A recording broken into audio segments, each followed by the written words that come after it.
for inviting me here, and also my husband, of course, and just to be among all of these knowledgeable presenters. I think you will see how the programs really interweave and interconnect. I think you'll enjoy it, and I'm hoping that some of the information I share with you may help to inspire you. In fact, I bought presents for you too, so maybe that will help with inspiration. My motto is, or my thing is that we as women are worthy to be well, right? We sometimes are at the bottom of the priority list, and I think we need to be at the top. And gentlemen as well, they need to feel like they are the priority in their lives and in what they do for themselves, all the good things. Also a simple path to women's wellness and a simple path to wellness. And I think my husband, the good doctor, pointed out some of the general things that we can all do and how we can empower ourselves to be healthier, regardless of what healthcare reform does to us or for us. And so I'm hoping that there'll be some simple strategies that I can impart to you that will help you to make some better choices if you choose to. So let's just begin. Oh, also I want to give a shout out to all of the breast cancer survivors and their family and friends and loved ones. My husband and I are both sporting the pink ribbon today in honor of Breast Cancer Awareness Month, and lots of love to you and blessings to you and any of your loved ones that may suffer from breast cancer. Okay, bravo for all of them. Thank you. Yep. All right, so we begin with the biology. What makes us women, right? It's obviously, we all know the biology, our X chromosome, and the alchemy of hormones and estrogen that are coursing through our veins at times in our lives, and of course later on falls off. But I would like to make a note that our X chromosome is gargantuan compared to the gentleman's Y chromosome. No offense, dear. However, our temperament and our personality, health, appearance, behavior, that's not spelled out in our genes, not to any extent. Brain control, how do our brains govern us? Genes and hormones really hardwire our brain and make us female or male. So that's a given. They direct our brains and continue to shape our biology throughout our lifetime. However, environmental factors and the way we live our lives matter even more, and equally rather, in shaping our brains. So every thought, decision, action that we take can shape, modify, and strengthen the neurons in our, and their connections in our brains. So hormones, okay, that always makes us laugh or cry when we think about them, but hormones reach beyond our reproductive system. They regulate our genes by helping to turn them on and turn them off in different cells and tissues throughout our body. They're very powerful. A new discovery found that thousands of genes that are the same in men and women act differently and behave differently in the organs of both men and women. The role of estrogen. Estrogen dictates how we menstruate, we know that, how our feet grow. That might be news to some of us. I have huge feet. Ever since 8th grade, I cried at the shoe store because I had size 10. That's when pointy-toed shoes were in vogue. It also dictates how we repair our tissues and our organs, how we respond to stress. So too much estrogen, too little estrogen can trigger depression. And also it dictates how we think and learn and remember. So see how powerful those are. Let's talk about genes, the body's blueprint. Physical characteristics, yes, we get from our genes. We also have the likelihood of developing certain diseases. I know my mother had severe allergic asthma. My daughter has exercise-induced asthma. So those types of things can kind of carry through. The best we can do in our lives, regardless of our genetic makeup, is to know our history and to get the appropriate screenings. So the serious issues that face women today are really due to environment, lifestyle, and behavior, just what the good doctor has directed us to. So behavior impact. We know that behavior determines 65% of the risk for cardiovascular disease. And that is evidenced by the fact that we can reverse and we can stop and we can prevent heart disease by managing our behaviors. Obesity, the genes may have the propensity to, you may have the propensity because of your genes to get overweight, but it is you and your lifestyle that determines whether or not you actually gain weight or put on weight. Women are different. As a society, we've strived in recent decades to really level the playing field. We want to be on the battlefield. We want to be CEOs, and we want to be those types of things, and we are those types of things. Women are different in health, however. In most medical research up to the middle 80s didn't even have women as a part of their research. And today, though, more than half of the studies include women. It used to be that it was thought that women are just smaller versions of men in everything. Smaller hearts, smaller organs, but everything works the same. So we know that's not true, and so now we're in a lot of different studies. Women are different. We have a lot more persistent pain and severe pain, though we manage it better. And we have more coping strategies. Women make more stress hormones, but have a harder time turning them off. That's why it's so important what Rachel and my husband has said about meditation and relaxation. We have to find a way to turn our stress hormones off. And that is going to help us prevent disease and help us from exacerbating anything that we have going on, any illness that we might have going on. Estrogen prolongs the secretion of the stress hormone cortisol, and that again is one of the hormones at night. My husband mentioned the ghrelin and the leptin for appetite, but cortisol also is leveled out and during sleep. And so cortisol is a stress hormone, and when we sleep and get rest and de-stress, that cortisol level goes more even. Women have more depression, anxiety, and eating disorders. This is fact-based. Whereas men are more likely to be schizophrenic and have alcohol and drug addiction. Just food for thought. Okay, women are different. Our hearts are different size than men. We're 2/3 the size of the gentleman's heart. It beats differently and faster in sleep. Men have more heart attacks, but women die from them. Okay? Both sexes have the same risk for stroke, but more women die from stroke. So this is serious business we're talking about. Women's immune response is more enhanced than men, however, and which increases our resistance to infection, so that's a good thing, but there's a dark side to that. Because our immune defenses more often turn against us, attacking our organs and tissues. We are 3 times likely to develop autoimmune diseases. Partly it's because of stress. Causes inflammatory processes, like the good doctor mentioned. Diet, things like that increase our inflammatory processes in our body and can cause us, we can give ourselves autoimmune diseases by our diet, processed foods, all those chemicals, all those types of things. So a woman's intuition. I'm in healthcare, and my husband too, and maybe many of you. And I know that when I'm taking care of a patient, sometimes I just get that feeling, you know, something's not right with them. And I know that I don't have really a finger or just something to really specifically point to, but in my gut and in my heart, I know something's not right with them. So I generally call a team of professionals to come and take another look, you know, another set of eyes and ears to kind of look at the patient. So I think women especially have intuition. You know when your kids are getting sick. You know when something's not right with your hubby if he's not feeling well. My kids used to get red ears, even though I didn't even have to have the intuition. They'd get red ears and they'd get sick.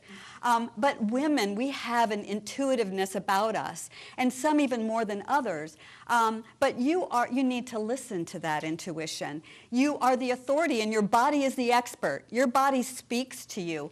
You don't ignore it. You know when you don't feel good, and you know when you do. I talked to someone the other day that said, every time I eat candy, I just feel sick, but I eat it anyway. And I'm like going, oh my gosh, listen to your body.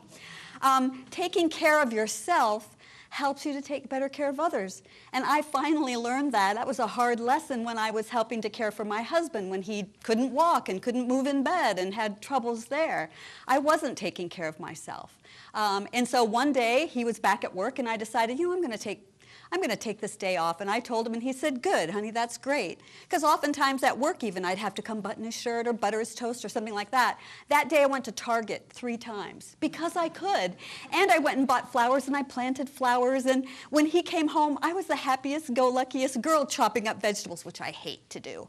And so it really made me a better caregiver because I cared for myself, right? So take good care of yourself, and you can take better care of the ones you love. Prevention.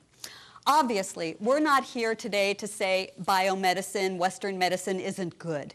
We are here to say that there is a place for that, right? You have a broken arm, you go get your arm set. But women especially, we need to have those preventative tests done. And there's your list, and you know all that. Cholesterol testing. My husband mentioned that cholesterol testing isn't really the marker. We check it a lot. It's not the marker for cardiac disease so much. It is the C-reactive protein level and the homocysteine level that your doctor may not even draw that lab for you. So when my cholesterol was rising, I was getting worried, and so I went to my doctor, and of course he wanted to give me a lipid-lowering drug, and I said, no, I don't want to do that, and I said, you know what? If you check my C-reactive protein and it is high or out of range, then I will consider doing even more what I'm naturally doing to lower my cholesterol at home, but I'm not going to take a medication. And he checked it, and I was 0.1 on a scale of, crying out loud, 10 or something like that. So my C-reactive protein means that I didn't have an inflammatory processes going on in my body. So that was good. Pap smears, of course, colonoscopies. Those are just a drag, but we need to do them. Mammography. One of the things I want to mention about mammography is that there is a new science in mammography, and it is called gamma imaging. And there is a doctor, let's see, Dr. Rhodes, I believe it is, Dr. Deborah Rhodes, and she's a physician and researcher at the Mayo Clinic. And her research shows that the gamma imaging is a very fine way, a very very sensitive test to identify tumors in women that have very dense breasts. So there are levels of breast density. There is entirely fat, level 1, scattered glandular densities, level 2, heterogeneously dense and extremely dense. And that is the what's called BRIADS, which is the association that looks at American College of Radiology breast imaging.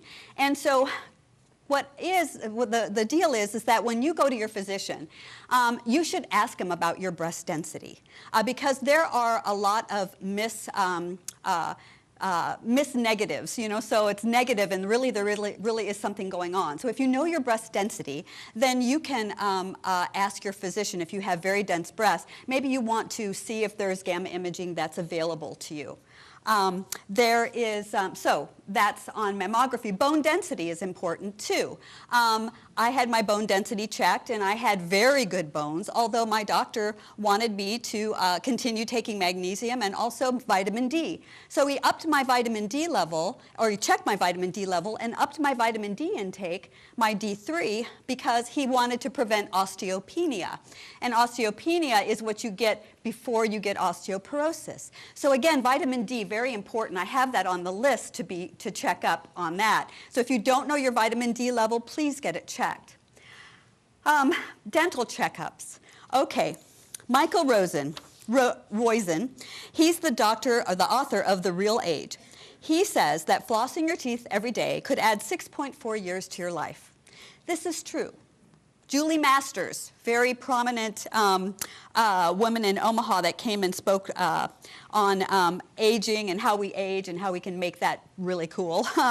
She talked about flossing. So just flossing, because we have a lot of bacteria in our mouths. And by flossing, you get rid of that bacteria. Plus, your mouth is very vascular. It's got a lot of vessels and things that communicate with your heart.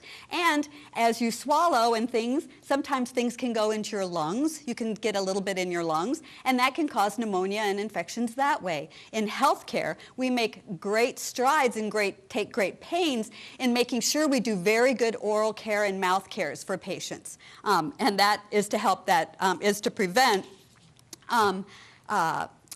acquired pneumonia in the hospital. So just that little intervention alone is powerful.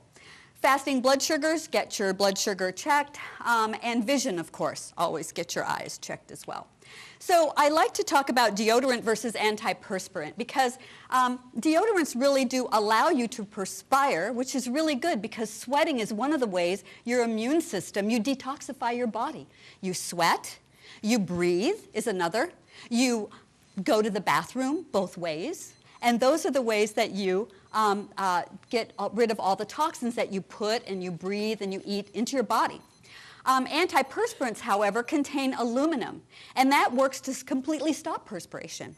And what happens with the processed aluminums, they're tiny, tiny molecules that penetrate the skin and enter the lymphatic system, which is your immune system. And this results in extra toxins that accumulate around the lymph nodes and in the breast area. So if you have breast cancer in your family, and regardless of if you do or not, consider having a deodorant. Most deodorants do not have aluminum because they have an aroma that helps to fight the odor, but it actually allows you to perspire, which is good and healthier for you. Aluminum also has been associated with a variety of health issues, and there's your list. Seizures, kidney problems, breast cancer, Alzheimer's disease. Aluminum is bad for you.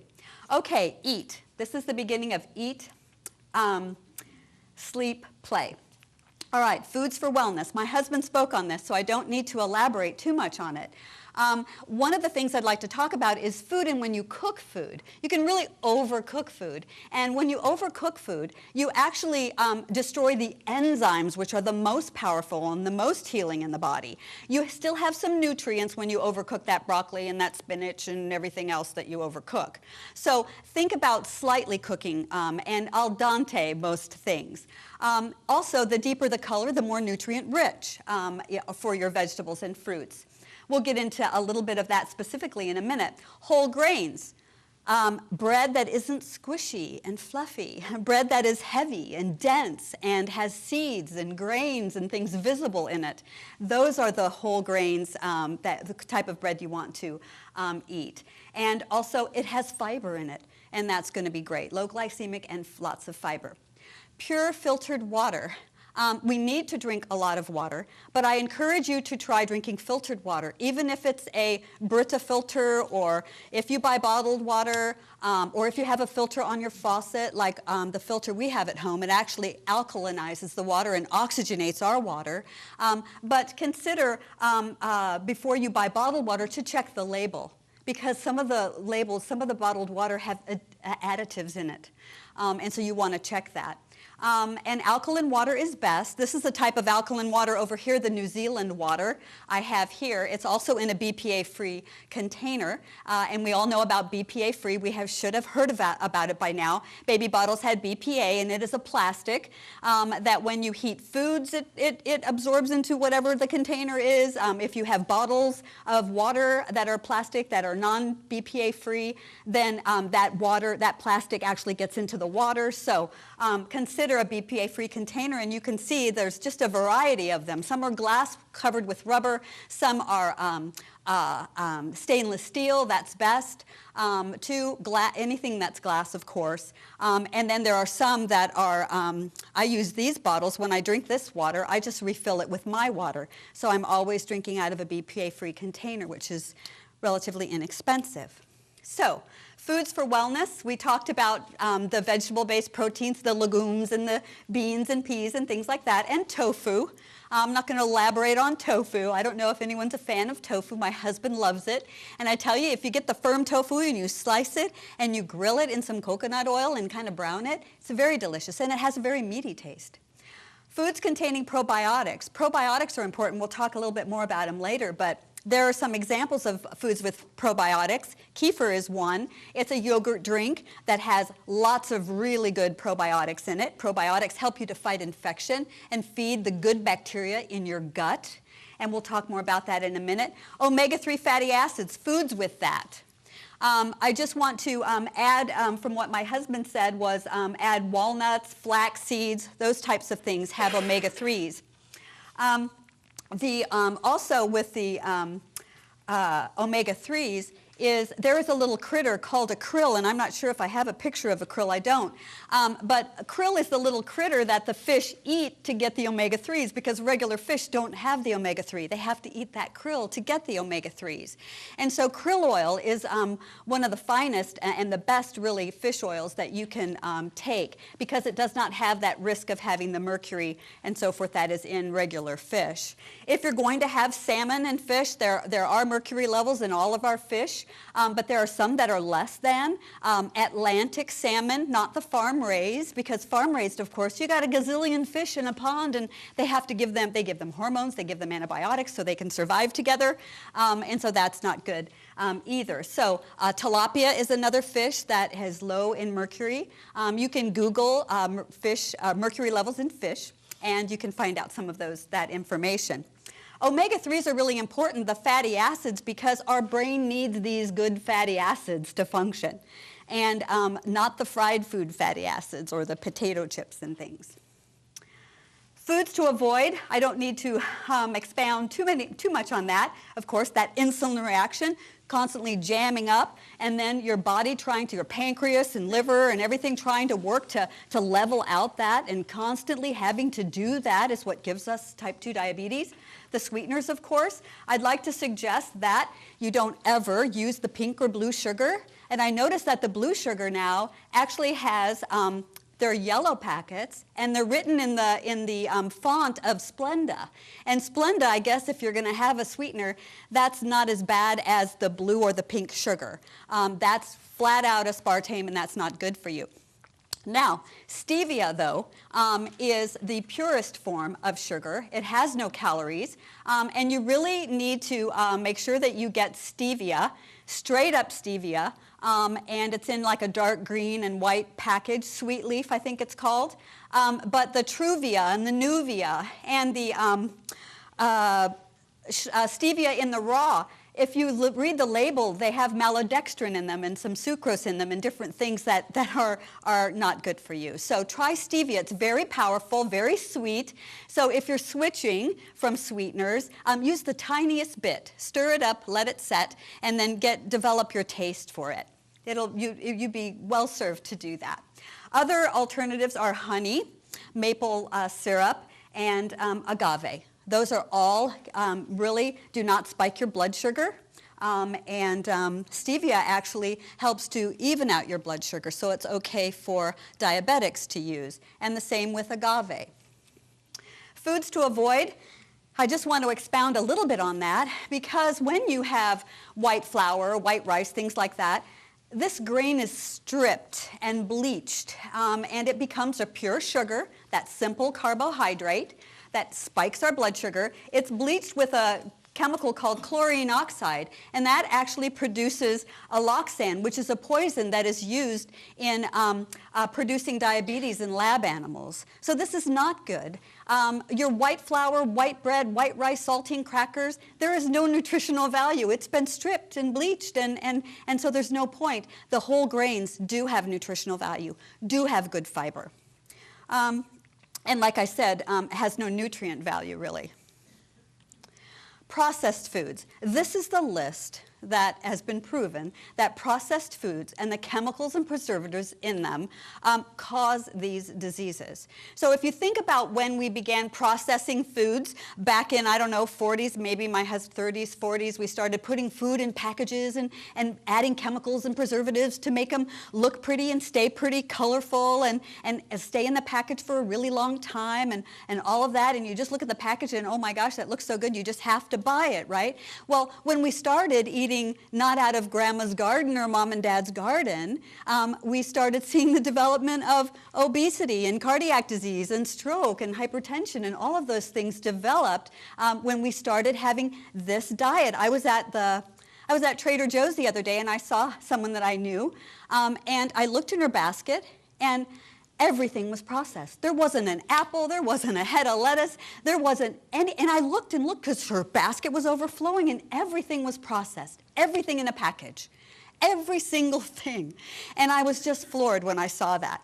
So look at all of these things. There's unknown fillers. Who even knows what's in some of this stuff? Artificial vitamins. There's no nutrients and all those things. So organic foods, here's where we talk about those fire-colored vegetables, the dark-colored vegetables.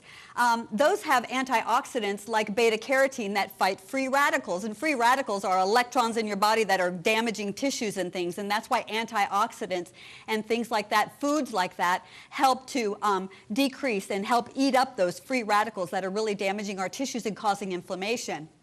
Purple-hued are rich in flavonoids, and those protect against cardiovascular disease. Blueberries, eggplant, you know, those types. Green foods have magnesium, which assists in muscle repair and also helps to balance our hormones. So the Dirty Dozen. I just thought I would share with you the entire list of the Dirty Dozen, and there's apples at the top. So they have the highest pesticide use. So here's your list of Dirty Dozen, and these you should really try to buy organic. And when you think about buying organic, it may be a little more expensive, but shop around. We go all over town to get our deals. We go to one store to get our whole grain rice because it's $2.50 a bag. We go to another store to get our green tea because it's $1.50 cheaper than another store.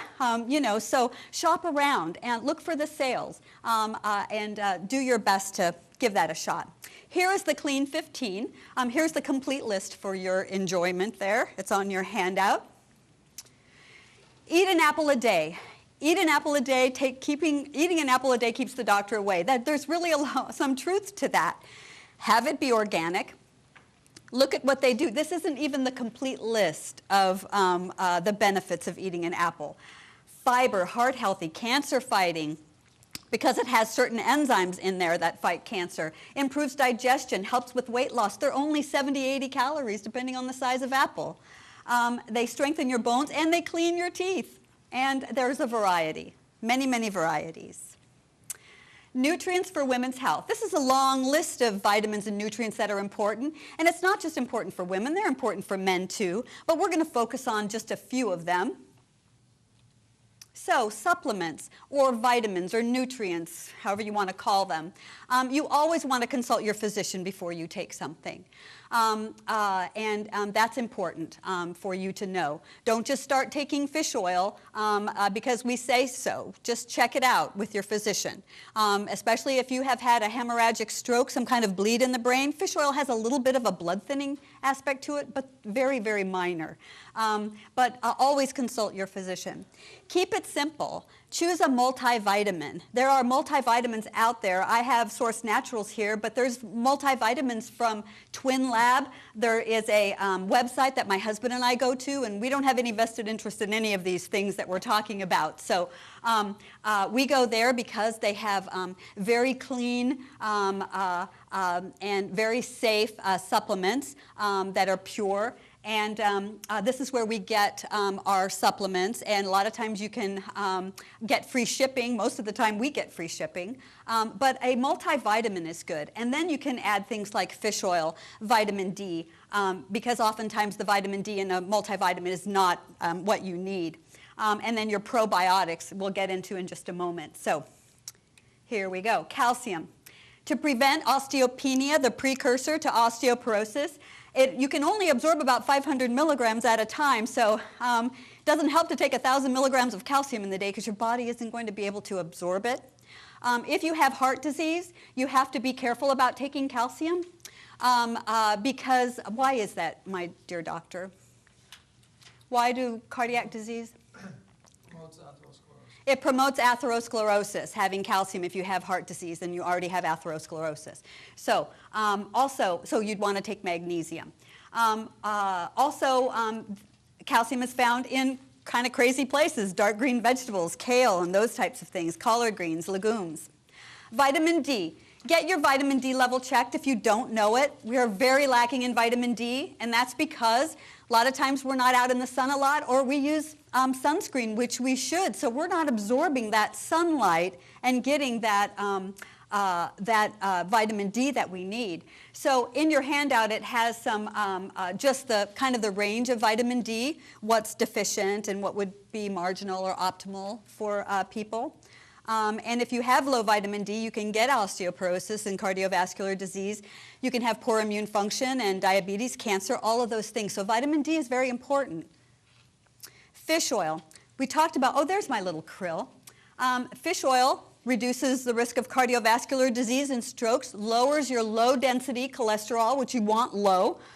It's anti-inflammatory, decreases your C-reactive protein, building blocks like my husband mentioned of the myelin sheath. So krill oil, there's a little critter right there that the fish eat to get the omega-3.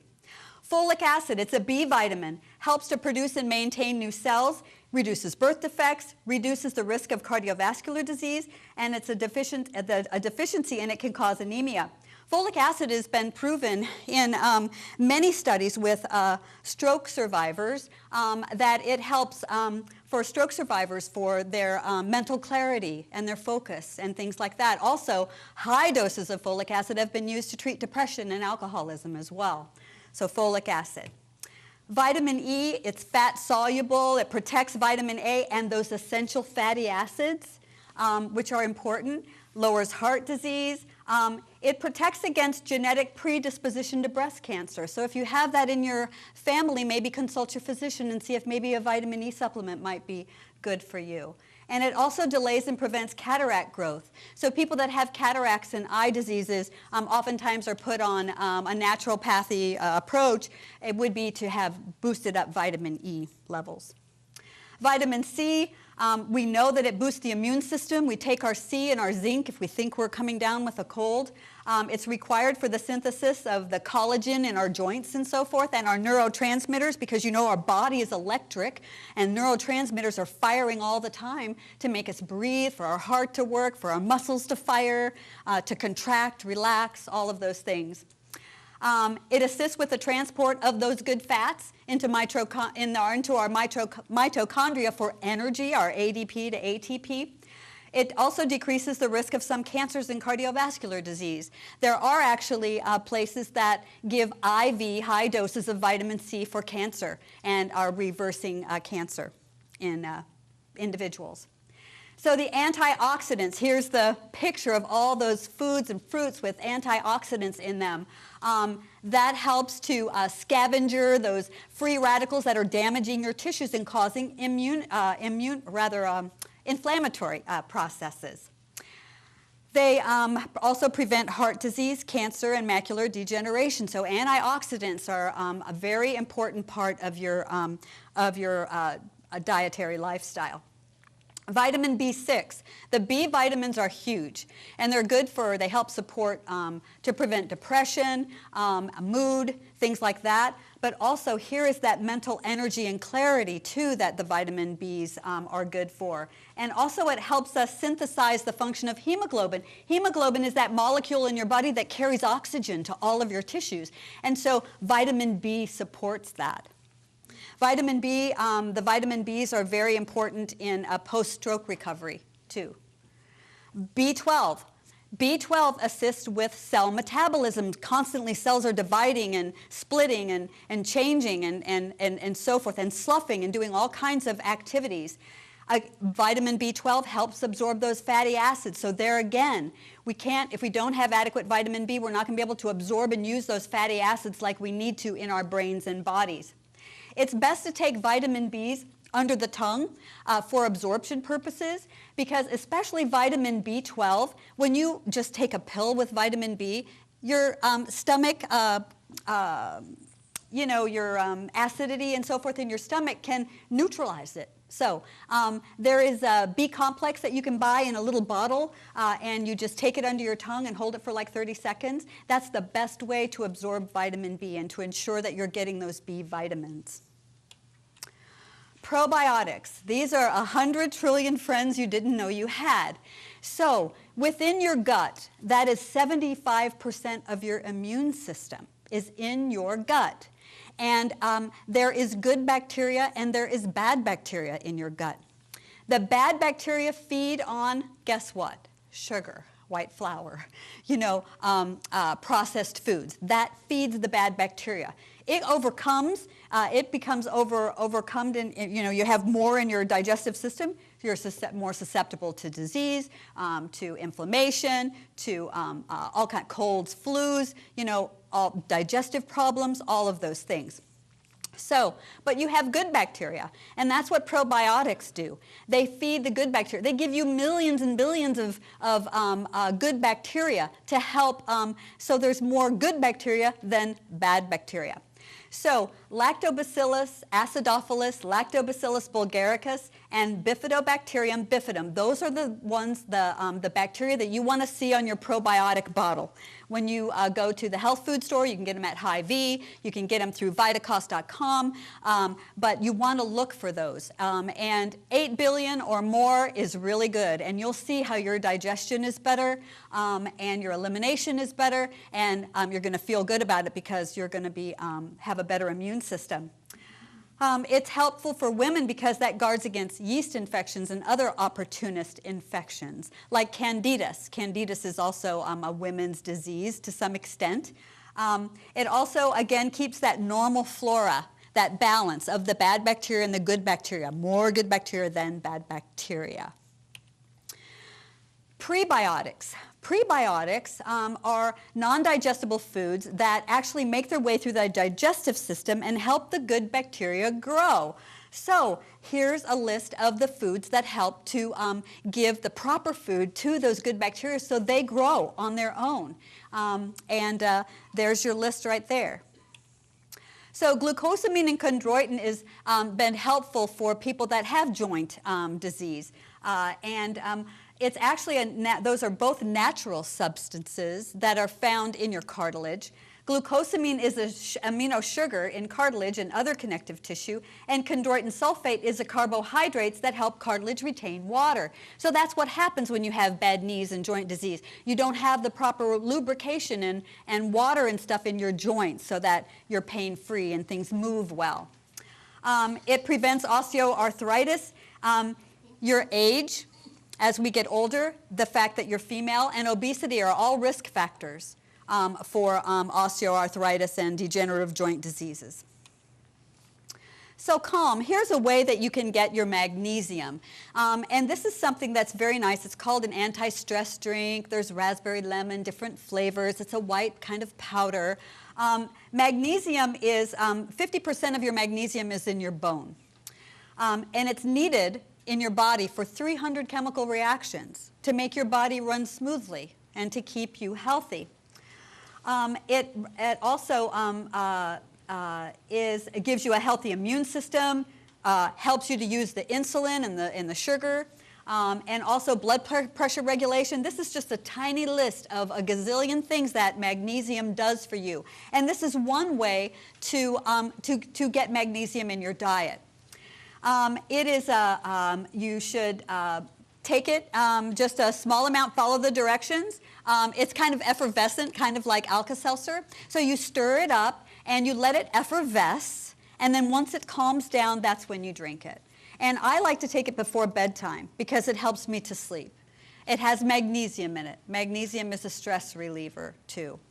It's also magnesium is important in metabolism and protein synthesis and all of those things. Just lots of reasons to have good magnesium in your body. Flaxseed. Here is something else that is very helpful in lowering the total cholesterol and the low-density lipoprotein in your cholesterol level panel. It helps to lower the blood triglycerides too. It helps to keep platelets from forming. It heals the inner lining of the intestine. It's very good for elimination and digestion and so forth.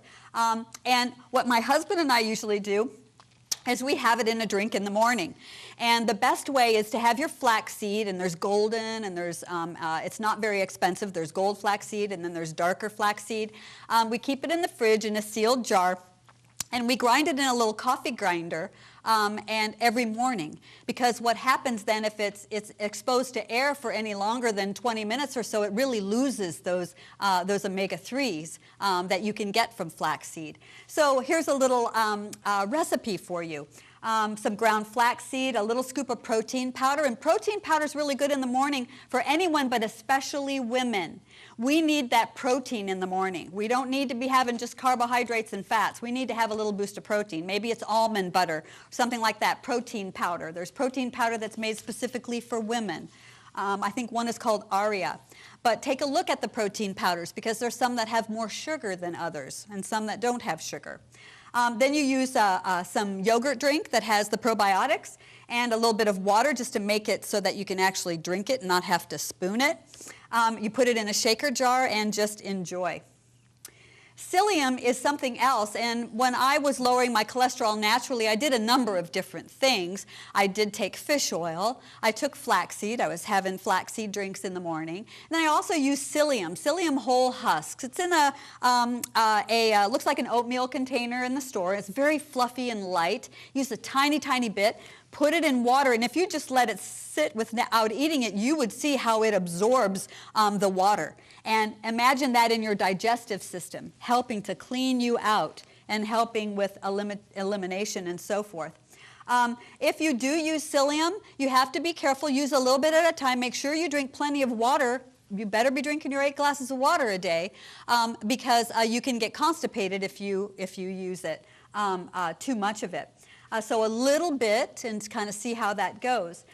If you have prescription drugs, then you want to make sure that you don't take that psyllium right after you have taken your medications or right before. So take your prescription drugs 1 hour before or 2 hours after. So I find that I take a little container of psyllium to my work and then about 3 o'clock I have a little bit because I have morning and evening supplements that I take. Caffeine, okay. This is a tough one for me because I love my coffee. I love my lattes. I have a little home latte machine, makes the perfect latte, and it's saved me thousands of dollars a year because I was drinking several of them a day at the coffee shops and things. So with caffeine, it causes calcium to be excreted from your bones. It interferes with the body's absorption of iron, right? It inhibits vitamin D absorption. It decreases bone mineral density, resulting in an increased risk for osteoporosis. It makes the body more acidic. And my husband spoke about acidity and alkalinity. And the more acid your body is, that feeds cancer, feeds disease, feeds inflammatory processes, all of that. So I do my best to have 1 latte in the morning, and that's all I'm having. And so I'm still trying to make the transition. So I'm not saying it's easy for you coffee drinkers, but for crying out loud all day long, don't be doing that. So try decreasing your coffee intake. Just baby steps, little tiny steps. Okay, so play. Exercise is an essential component, of course, for weight loss and maintaining ideal weight. It burns calories and increases your basal metabolic rate. The exercising, like my husband spoke of, and also strength training. Strength training especially. When you do that stress on your bones, that increases your basal metabolism rate, and you can burn more calories, and you can lose weight if you incorporate some strength training into your exercise regimen. Play with friends. It's so fun to meet someone at the gym or go for morning walks with a friend. So find a way to make it fun and play with friends, no matter what you're doing, whatever exercise you choose, whatever you like. Maybe you're not sure what you like, so start trying different things. What is your play? You may not know. It may be walking. It may be swimming. Maybe you haven't been in a pool in years and years. So maybe try swimming. There's lots of opportunities. So yoga. I am fortunate because I look around and I see 3 of my most honorable yogis here. Sheila and Maria and Katie are here. And they have helped me so much. And yoga has been mentioned already before in Rachel's presentation. It's an ancient practice. It origins in Eastern traditions. It's based on physiology and science. Yoga is, modern yoga. It has a little bit of a spiritual element, and it's curative and preventative. And research shows that many diseases benefit, including cardiovascular, or orthopedic, weight-related, and mental health. And that's not the only list. There is yoga for so many different things. Sheila, Maria, Katie can tell you that Sheila, I know, does one-on-one with people with a number of different ailments, fibromyalgia, stress, all numbers of things. And It's not about the poses. Let me just tell you, okay? There are asanas or poses in yoga, but you know what? It's more about attention and awareness of your body and your body in this space and what your body can do. It took me a long time to be able to, I can't sit Indian style. Okay, like all the yogis and meditation people do, right? Legs cross-legged, butt on the ground. I cannot do that. My hips do not open. When I grew up, I laid with like a frog. I sat on the floor with my legs going out this way. And I could move my legs in front of me like that, sitting down. And so my legs just do not go that way. And I have sat miserably for years until Sheila helped me know that I couldn't really do my best yoga, and I couldn't find my attention and awareness if I was uncomfortable and in pain. And so she helped me find the proper little pillows and to sit up a little higher. And now I can sit there, thankfully, and relax and get the most benefit. So when I go into other poses, I can't do all the poses, for crying out loud. I cannot. But I can get somewhere in there. And a good yogi will help you find the block to lean on and the pillows to help elevate you, and just where you can go. And that's why I think that yoga is for every single person. I teach a holistic approach to for stroke survivors and caregivers. And so we talk about that for stroke survivors. And for stroke people, it really helps them with their balance and their flexibility. And it helps decrease their pain because they get that stretching going on, their range of motion. There's a gentleman at our fitness center, and one of the receptionists said, "Why don't you try yoga?" He said, "Oh, my arm's always hurting me," because he has this arm that's kind of hanging, and he always kind of walked like he was walking on a boat and stuff. And she said, "Try yoga." And he went into yoga. I see him every Saturday morning, and he is there, and he does some things in the chair, but he can get down on the ground now, and he can get up again. He has kind of an impairment, left leg, left arm. And so, but he came out to her one day and just took his arm and lifted it up and said, "Look what I can do, and I don't have any pain," and his balance is so much better, and his walk, his gait is better too. So there's all kinds of yoga. Yoga sitting in a chair, all kinds. So it can really enrich your life. And thankfully, I was able to save my money. I had an intention of becoming a yoga instructor someday and just get the benefits of understanding about yoga. And so I'm in yoga school with Sheila and Maria and Katie. Okay, so the benefits here. All these things: flexibility, strength, balance, breathing. Breathing's huge. When you do some of those poses, you're like holding your breath. Everybody's turning blue, right? But a good yogi, and all my friends do that, they remind you about breathing. Breathing is huge to help you center and help you relax and get into the pose where it's comfortable. It helps with your mood, stress reduction, and relationships even. So it's about relationships with yourself, right? And with the people and the world around you. It's a journey of connection within you and outside of you. Body, breath, mind, and emotions. Aromatherapy. Aromatherapy is very powerful. And the thing with aromatherapy is that when you smell something, you have an olfactory nerve that's in your nose. And when you smell something, that scent goes directly to your brain. It doesn't have to be processed through the spinal cord and then get to the brain. It is going to go to the brain, and it's going to immediately have an effect. And there are aromas that have been proven, studies have been shown, that certain aromas do certain things, have certain effects on people. Surely some aromas, I can't stand lavender. I love lavender, but some people, they don't like the smell of lavender. They don't like the smell of peppermint. They don't like the smell of this or that, and that's okay. But that doesn't mean that for the most part, that lavender, when you smell it, it helps you to get better sleep, decreases your anxiety, helps with depression. It's a natural stress reliever, and that is because the way it acts on your brain. Your brain can't help it. The essential oils, just to backtrack a little bit, that's the pure essence of a plant or a flower. Fragrances and perfumes have a lot of synthetic chemicals in them.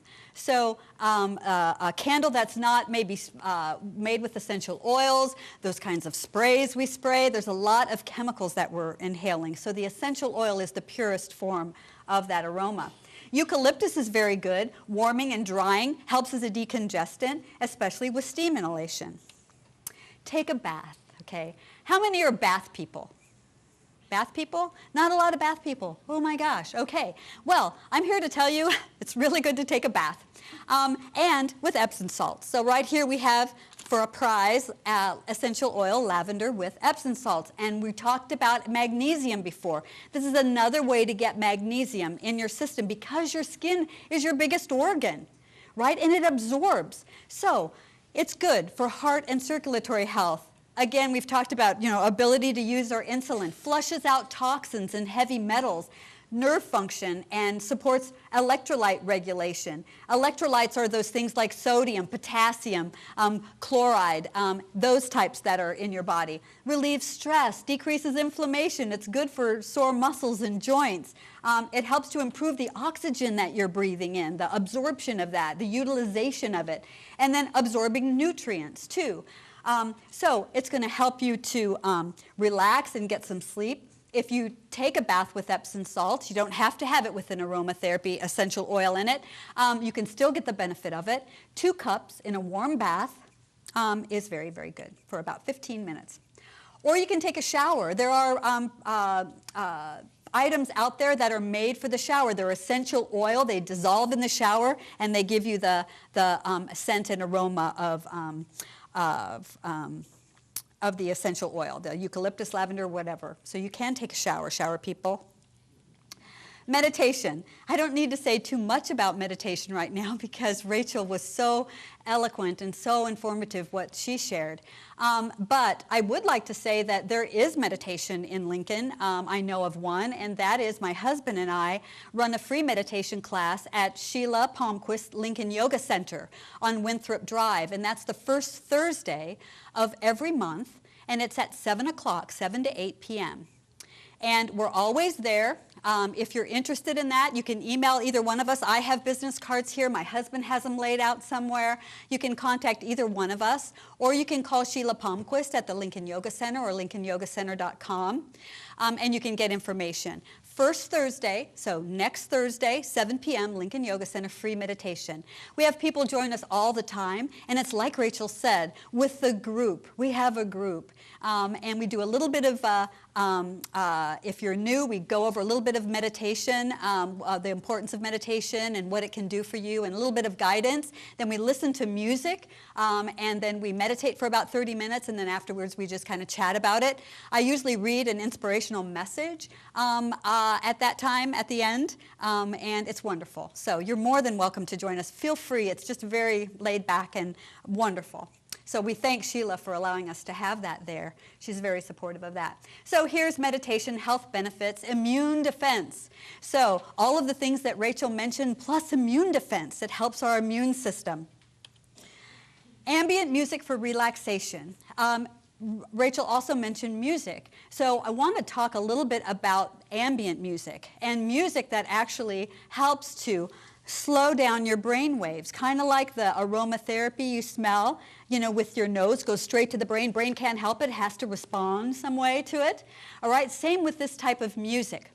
Right now, because I'm talking with you and you're actively listening to me, hopefully, our brains are in beta wave, and that's a very busy, busy wave. You can see kind of the beta wave is the blue wave, lots of ups and peaks and troughs and so forth with the beta wave. Alpha wave, and that is where we're actively thinking, problem solving, things like that. Alpha waves are when your brain waves are more relaxed and calm, and you are more relaxed and calm. Some creative people and artists are a lot of times in the alpha brain wave state. Theta waves are sleep or deep relaxation. Delta waves occur during sleep or very profound meditation, there is also a gamma wave, and gamma is actually above beta, and gamma is used for, we've been using it at Madonna a little bit, for waking up the traumatic brain injured and the people in comas. Helps to stimulate the brain. But let's talk about the music that syncs with your brain waves to bring them down into a relaxed state. And that is ambient music.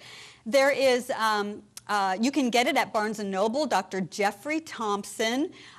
There's a whole section on that, and that's where I got this CD to give away for theta music, but there's also for alpha. And alpha is used sometimes to just for creative thinking. So you may get one that is, has alpha waves embedded in it, and it's beautiful music. And embedded in the music are these waves that sync with your beta waves to bring them down. Like I said, your brain cannot help but respond to this. So you must, though, however, listen to it with headphones because it needs to go directly into your ears and into your brain, right? So Dr. Jeffrey Thompson, the Relaxation Company, you can go to these websites and also buy them online if you want to try CDs for that.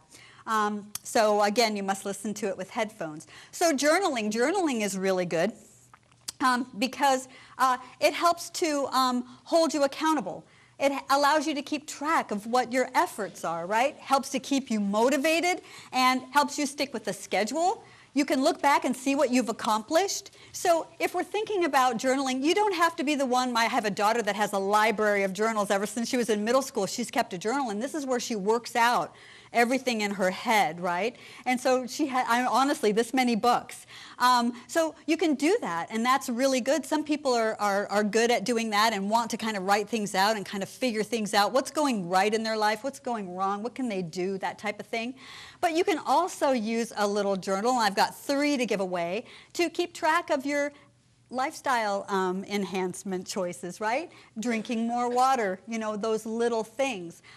So when we think about changing our behavior, there's a lot that we can do, right? There's a whole list of things that we can do. But pick one, just pick one, and have a little journal and write it down. If it's more water, every day you write down how much water you drink. And when you don't drink your water, you write that down so you know you didn't meet your goal that time. So it's going to help you, kind of motivate you. But if you do one thing at a time, it's more manageable, right? And then you can move on to the next thing. So it's water this week. It's only 1 coffee a day the next week. Once you get into the habit, right, maybe it's 1 or 2 weeks, then it's not so hard to incorporate something new into it. Maybe it's trying to take a bath a couple, 3 times a week with Epsom salts.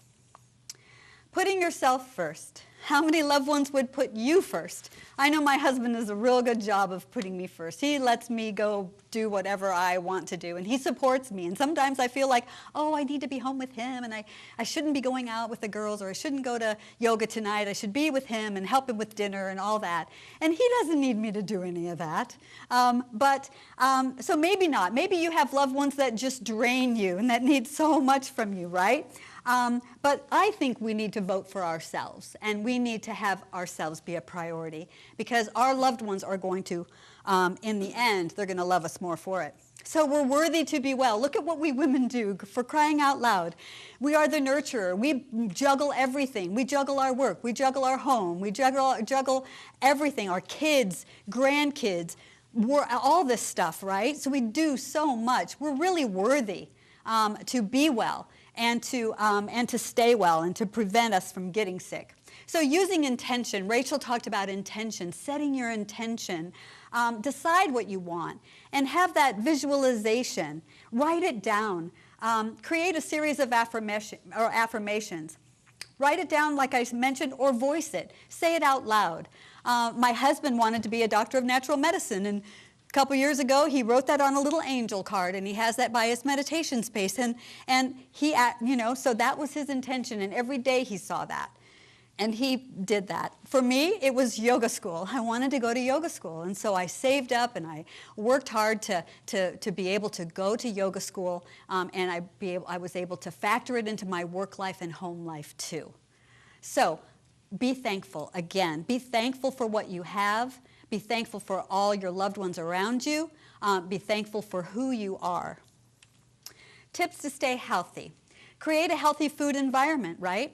When you open your cupboard and you see all those processed foods, start packing up some things for the mission, right? The city mission. Do something. Try to weed some of those things out.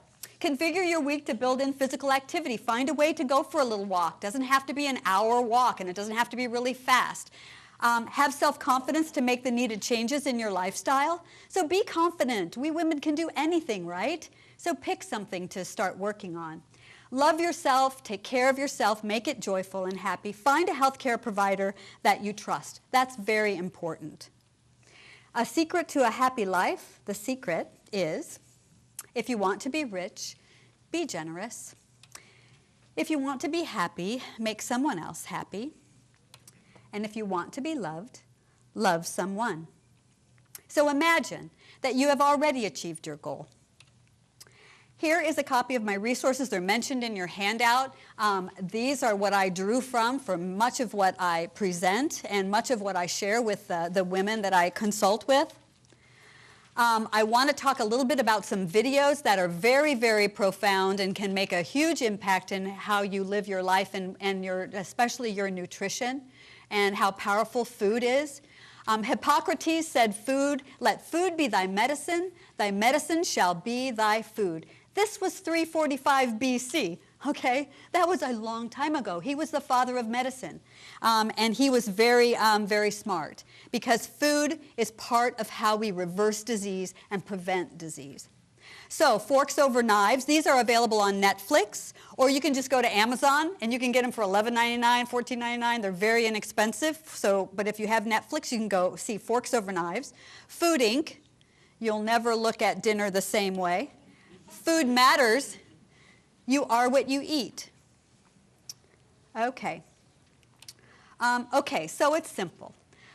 Try one at a time.